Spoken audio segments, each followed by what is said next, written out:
मैं ही शिव हूं, मैं ही शिव हूं।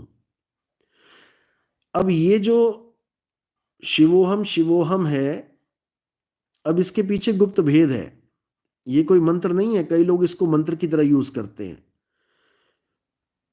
ये मंत्र नहीं है, ये एक अवस्था का नाम है। ये उस अवस्था का नाम है जो जीव से ऊपर ब्रह्म तक पहुंचती है। वहां पर यह भाव बनता है शिवोहम शिवोहम, मैं ही ब्रह्म हूं, मैं ही ब्रह्म हूं। अब ये अवस्था उनको मिलती है जो ब्रह्म ज्ञान में आ जाते हैं। उनके लिए ब्रह्म कुछ और नहीं रह जाता, उनके लिए शिव प्राप्ति कुछ और नहीं रह जाती, वो स्वयं ही शिव रूप हो जाते हैं। शिवो हम शब्द में ही अर्थ छुपा है। शिवो हम यानी हम ही शिव हैं। और आपको लगेगा कि हम कैसे शिव हो सकते हैं?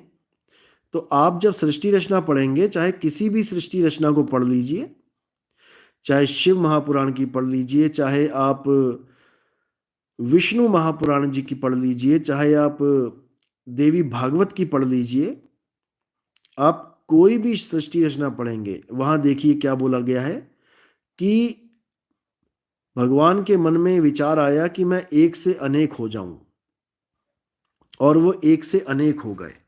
अब जो अनेक हुए हैं, अब जो अनेक हुए हैं वो कौन है? वो भगवान का ही रूप है, यानी उन्हीं का एक और रूप है, यानी वो ही अनेकों रूपों में विराजमान हो गए। जैसे कृष्ण जी को आप देखेंगे विराट रूप में, अर्जुन के सामने जब वो खड़े हुए विराट रूप में, तो क्या हुआ? तो सारे संसार के आदमी उनके सामने खड़े हो गए। अब अर्जुन ये समझ नहीं पा रहा कि मैं इनको बोलूं तो क्या बोलूं।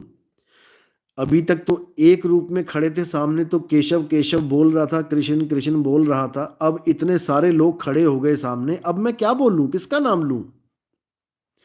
तो वहां पे बकायदा पूछ रहे हैं,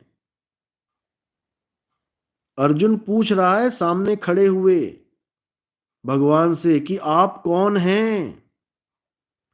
भूल गया कि ये कृष्ण जी हैं। क्योंकि वहां पे ऐसे ऐसे रूप आ गए कि उसको पता ही नहीं कि इनका नाम क्या लूं मैं।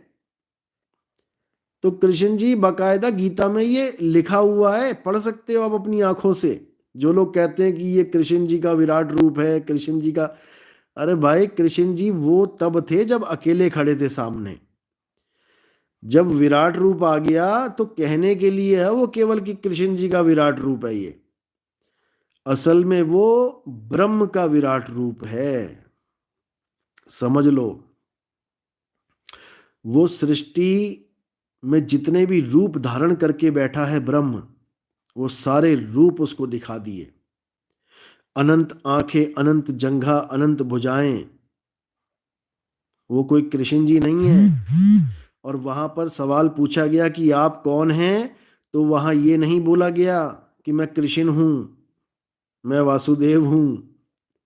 वहां बोला गया, हे अर्जुन मैं काल हूं, काल, जो सबका नाश करने के लिए सारी दुनिया को बनाता हूं, सबको खाने के लिए इस दुनिया में पैदा करता हूं। और बड़े बड़े मुंह खुले और सारी दुनिया उन मुंह में जाने लगी। लंबी लाइन लग गई, सब उसके मुंह में जा रहे हैं। इधर से जा रहे हैं, दूसरे मुंह से निकाल रहे हैं, यानी इधर से खा रहे हैं और खा के फिर पैदा कर दे रहे हैं। ये नहीं कि खा लिया कि चलो डकार मार लिया हो गया काम, अब ना पैदा करें, नहीं, दोबारा पैदा कर दिया। क्यों? खाने के लिए। इसी को कबीर साहब समझा रहे हैं कि तीन लोक एक जेल है, पाप पुण्य दो जाल, सारा जग भोजन बना, खाने वाला काल। लेकिन लोग समझ ही नहीं पा रहे हैं।